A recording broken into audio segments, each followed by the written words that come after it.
I'm wondering how you're interpreting these headlines. Maybe the president said the most important thing this week, that it will likely be until Labor Day, until the strait is reopened. How about you?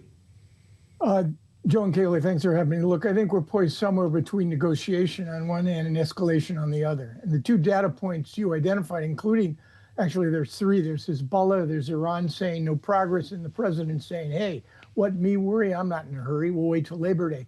All of this suggests to me that neither side or both sides continue to believe that they have the potential to get what they want. They have the potential to escalate if they don't. And it's hard to believe, but I think both sides still believe that the other will somehow cave under pressure.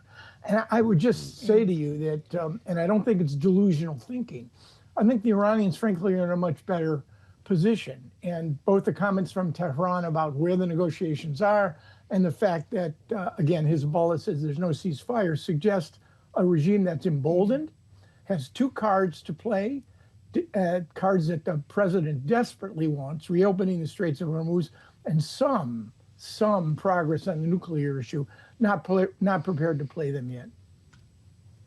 Well, just a point of clarification, Aaron, when you say two sides here, are we still assuming that the U.S. and Israel are fully on the same side, at least in terms of the outcomes they would like to see, yes, or should we consider Israel's side to be a third side here?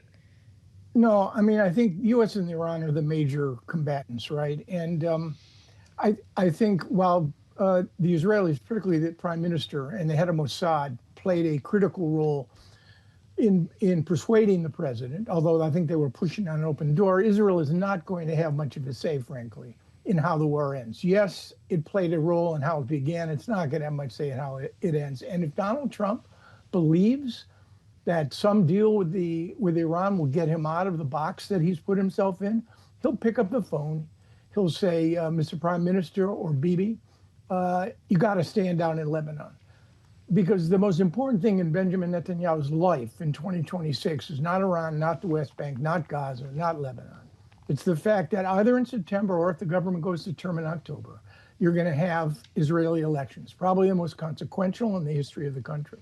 He needs Donald Trump to set up a re-elect Benjamin Netanyahu campaign headquarters in Washington. Trump can't re-elect him. But if Netanyahu is perceived to cross him, he loses the confidence of the president, he's just going to maximize and increase his vulnerabilities exponentially. As someone who understands the mentality inside the regime more than most we're going to talk to today, Aaron, David Miller, I'm wondering your thoughts on the post that President Trump made about the War Powers Act that passed the House yesterday, having seen it already pass the Senate.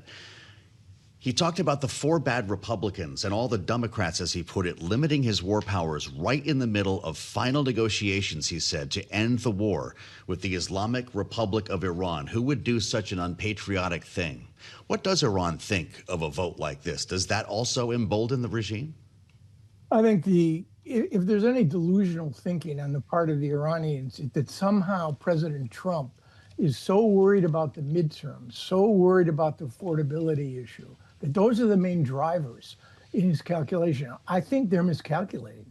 I think the greatest constraint on this president is that in a war of choice, which has now become a sort of flawed piece of necessity, and the issue that's going to define more than any other in terms of foreign policy, Trump's legacy, what he really is afraid of is being perceived to be a loser, a sucker, and emboldening the one regime, in addition to Venezuela and Cuba, that he wants to undermine.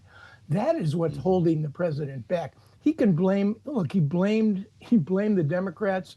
There will be losses in the midterms, probably, for the Republicans. He'll blame it on bad candidates. He'll blame it on the party. No, I think the real key to understanding why Trump believes he's not going to cave or concede is that fear of being portrayed to have lost. And frankly, right now, if you stop this war today, epic fury would be perceived to be an epic disaster.